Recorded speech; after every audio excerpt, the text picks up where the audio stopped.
What's up, family? Gerald the Bossman here. You're tuned into the Bossman Show on AM 1010, AM 1430, 1055 The King. Check The King out at 105theking.com and the Bossman Show at bossmanshow.com. Hit me up on Instagram, The Bossman Show, Twitter at Bossman Show, and Facebook, Bossman Show. It's the Bossman on your radio. Listen to the Bossman Show with your host, JR, Saturdays at 9 a.m. right here on AM 1010, The King. What's up, good people? BetOnline is your number one source for all your betting needs. The latest odds, lines, and matchup reports for baseball, boxing, golf, and more. BetOnline continues to be the fastest and easiest way to place your wagers, including live betting and your favorite casino and card games available to play right from your phone.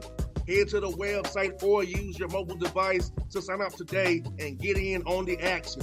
Remember to use your promo code BELIEVE, B-L-E-A-V, for your 50% welcome bonus on your first deposit. BetOnline, where the game starts. BS3 Network, changing the way you watch TV.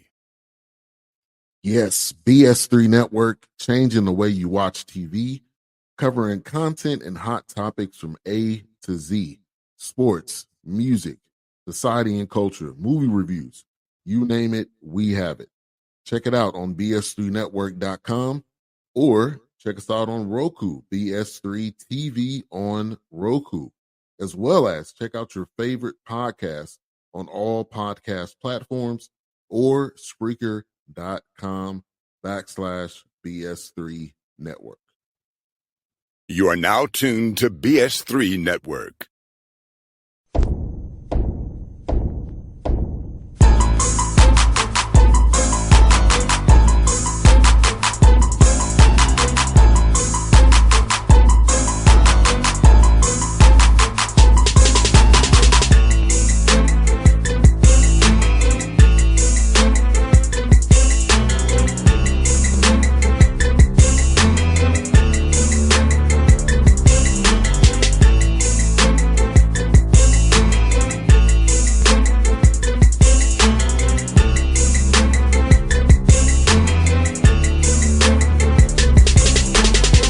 Posted back on the Bossman Show, friend of the show, coming on the show for his 18th time, D. 18th time in a row, coming on the Bossman Show over the years. Dedrique Taylor, full-time title on the Bossman Show, our number one guest ever. What's good, my brother? Not much, man. I'm super happy to be back on the show.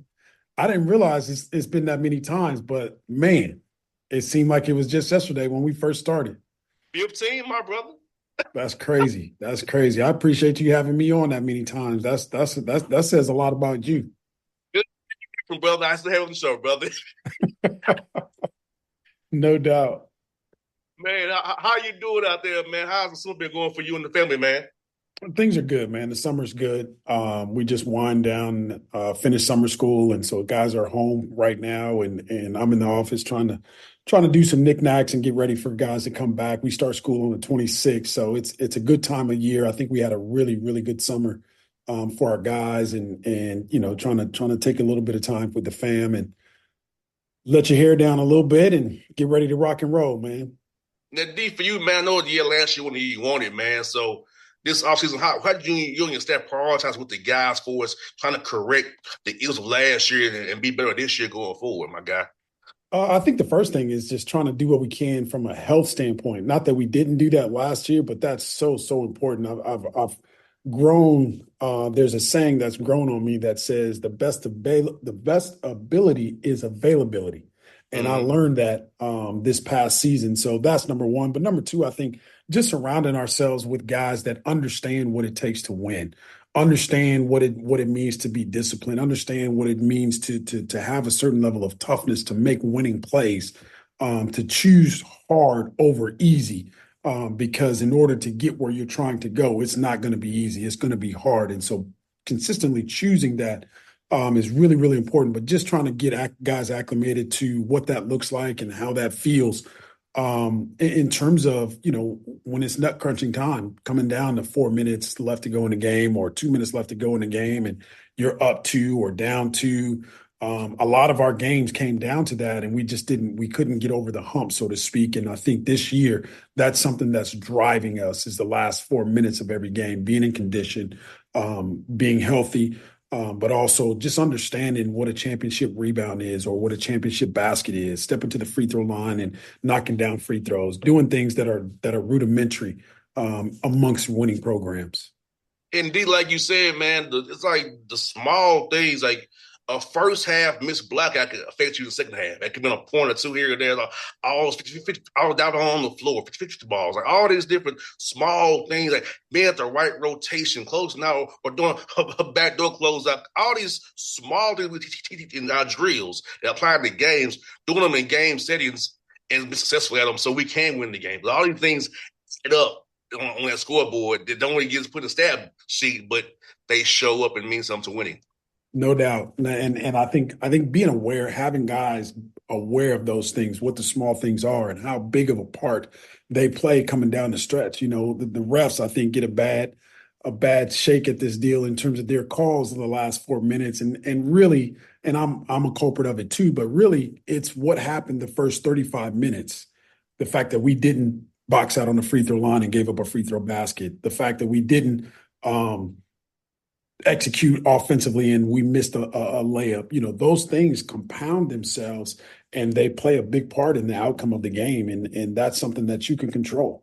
You can't control the ref's whistle. You can't control missed or made shots, but there's a lot of things that you can control that dictate the outcome that you're looking for.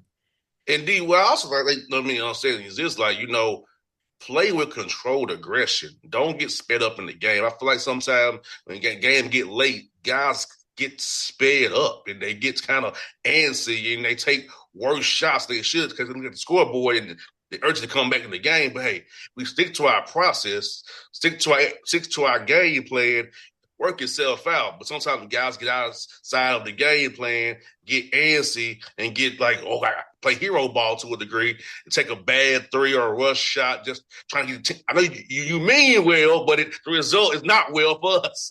No doubt. No doubt. I think Tony Dungy said it best is in those moments when the crap hits the fan, you don't rise to the level of the occasion, you actually sink to the level of your habits.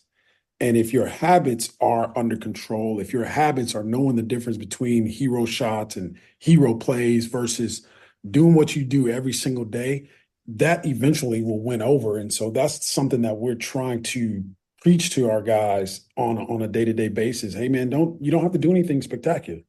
Just do what you normally do every single day. And that will allow and make spectacular things to happen. And if we can get some buy-in and we can get some belief in that, I think we can make some noise in our conference. Indeed, I know this is not the same comparison, but I was watching the Big Three yesterday. I watched the Big Three yesterday. That was the Threes Company playing their enemies, and the enemies were up on the Threes Company, and then Beasley ended up taking hero threes and all that kind of good stuff.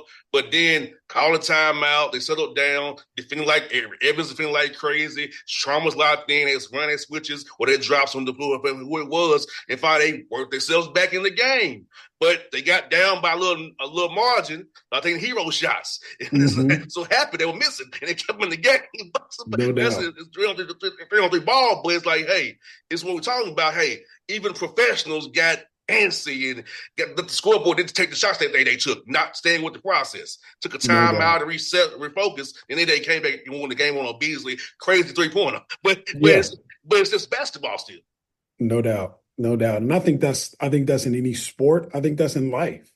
You get away from the things that have allowed you to be successful, or you get away from your habits, you get away from doing what you normally do, and you think, oh man, the time is against me, whether you're in the office and you got to get a project done, or whether it's a game time box out, you think you got to do something different.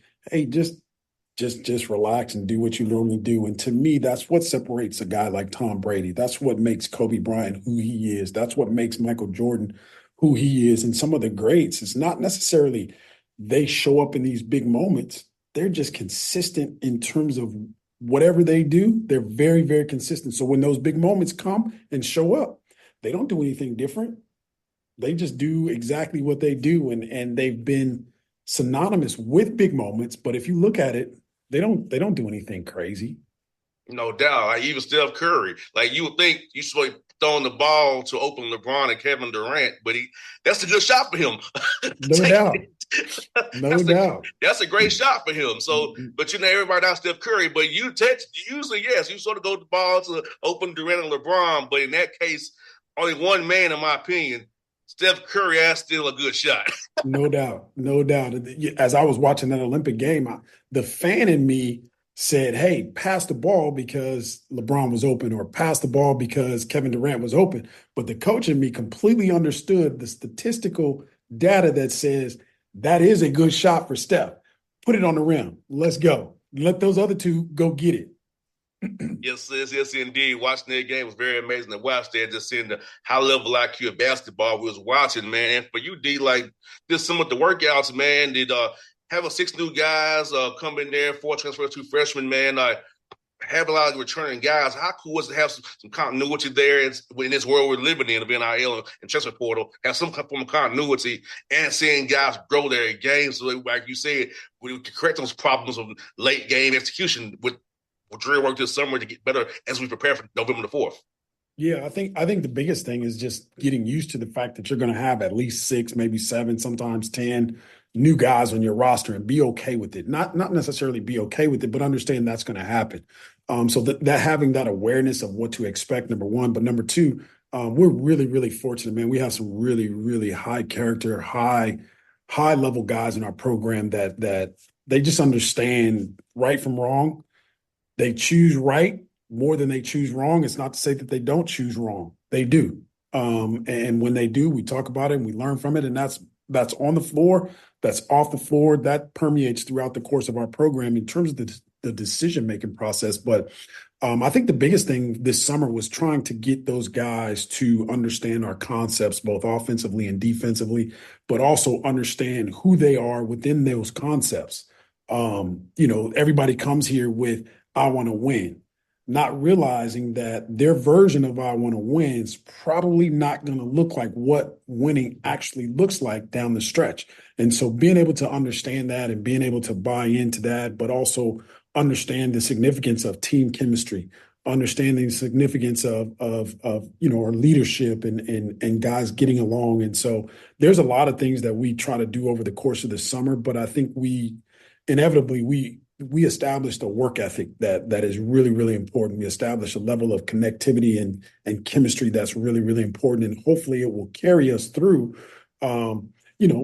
tough times when we hit tough times. But I think that's really, really important. And the teams that are able to do that from a chemistry standpoint, you got a lot of new guys and a lot of different thought processes and all of that stuff. The teams that are able to galvanize those guys and quickly come together over the course of a 9-month or 10-month period, those are the teams that normally went out, and we want to be one of those guys. And D, for you, man, is this whole new era we're into with the portals things, how is it trying to build a roster and match pieces now, knowing that you may only have this guy for a year? So you have to really make it work for that year and try to kind of mold your team for this year, not having a team that you want to have like across the board, but I got to make it work for this year with the talent I have now. Yeah, I think it's hard, number one, but I think number two, it's doable because that's what we live in. That's the norm now, is that you're going to have new faces. I mean, it's almost like, when you were little, you played football and your coach used to put your name on top of your helmet with a piece of tape. You almost have to go through that every day. It's like, hey, what? Oh yeah, that's him. So getting used to that, but I think just understanding that that's going to happen, and the position that I've tried to lay my hat is just understanding that it's important for us to piece together what we can, and then once we're together, understand that there's a short amount of time that we're going to be together, 7, 8, 9 months. Let's make the best out of that time. Let's not talk about what could be, what would be, what should be. Let's see how good we can actually be. Because I've always thought that even this year with this season moving forward, there's enough tools in the shed to get what the job done, right? It's just a matter of making sure that those tools are as sharp as they need to be and as productive as they need to be, so that when it's time, they understand who they are. And I think that's something that's just going to have to be a commonality amongst college sports.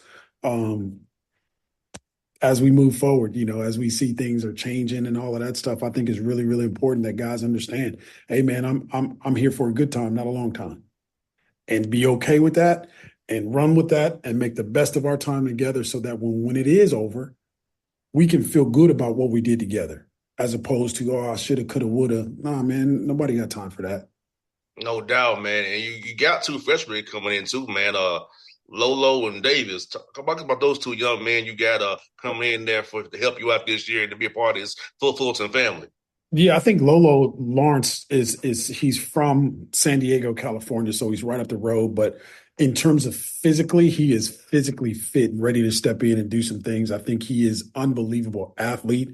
I think the game is starting to slow down for him, and he understands his athleticism and how to use that in the course of a game.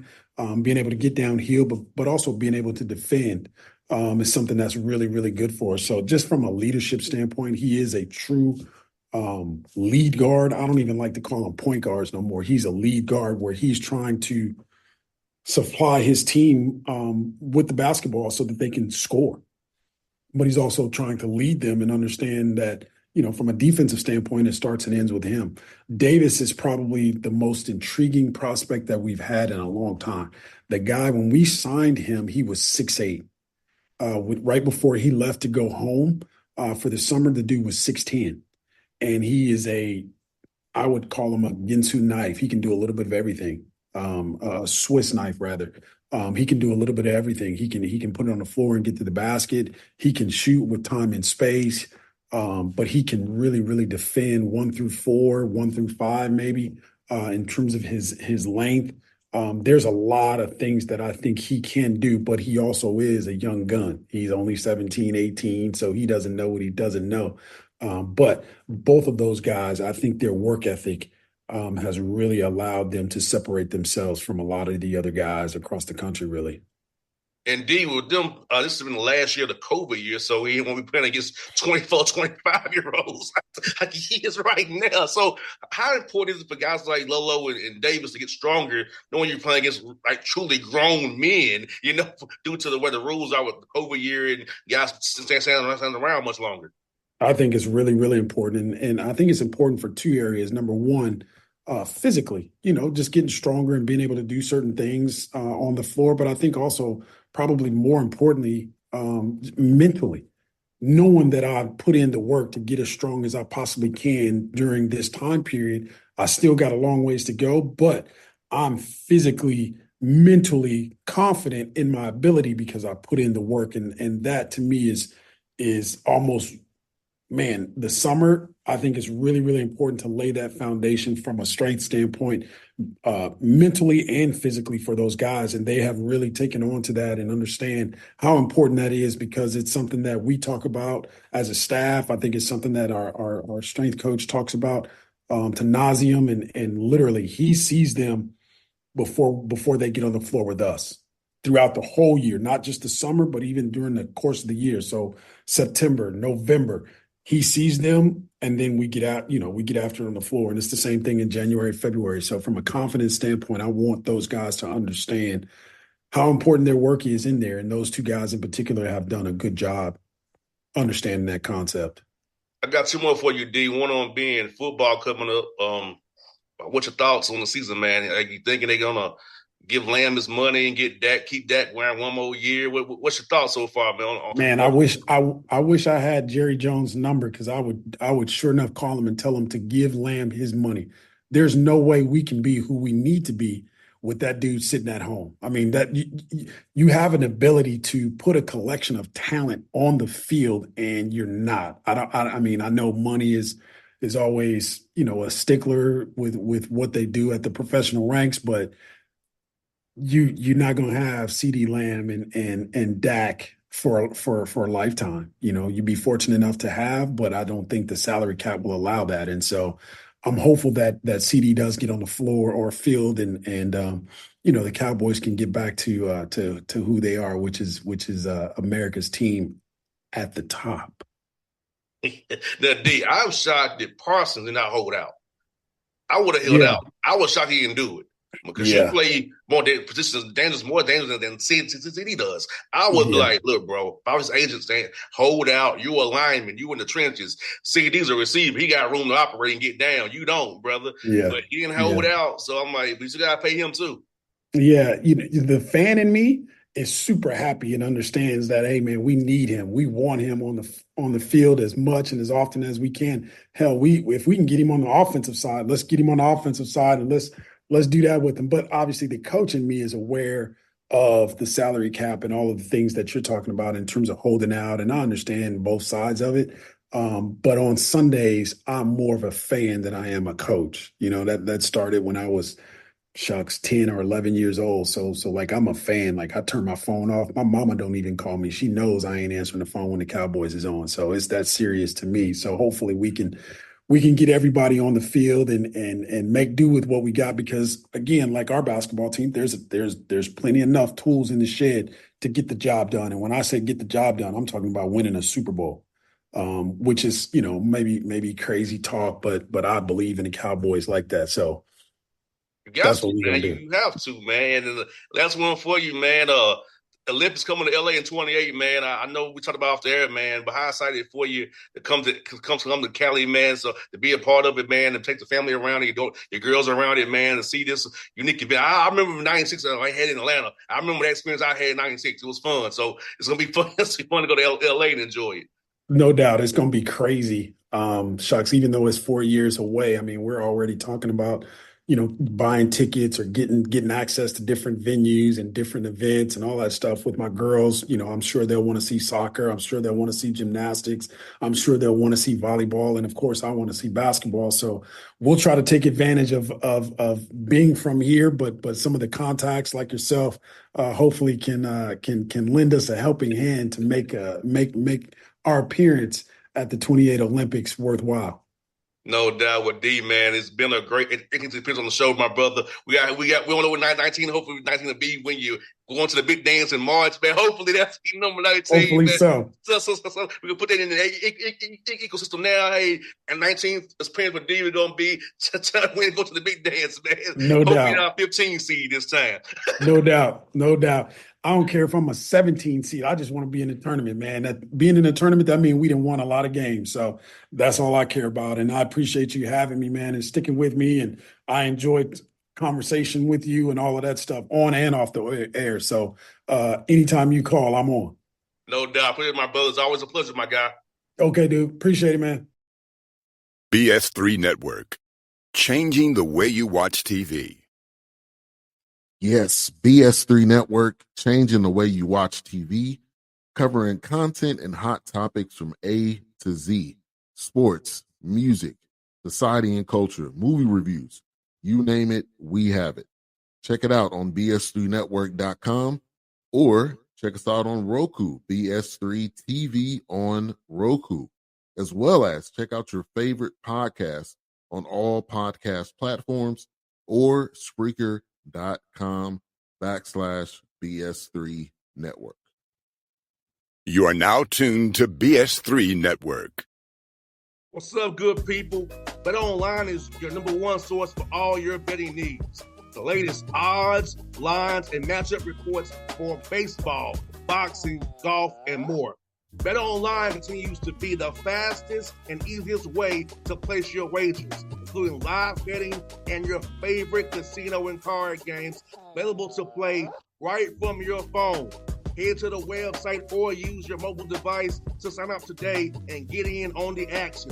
Remember to use your promo code BELIEVE, BLEAV, for your 50% welcome bonus on your first deposit. Bet Online, where the game starts. What's up, family? Jared the Bossman here. You're tuned into the Bossman Show on AM 1010, AM 1430, 1055 The King. Check The King out at 105theking.com and the Bossman Show at bossmanshow.com. Hit me up on Instagram, the Bossman Show. Twitter at Bossman Show, and Facebook Bossman Show. It's the Bossman on your radio. Listen to the Bossman Show with your host, JR, Saturdays at 9 a.m. right here on AM 1010, The King.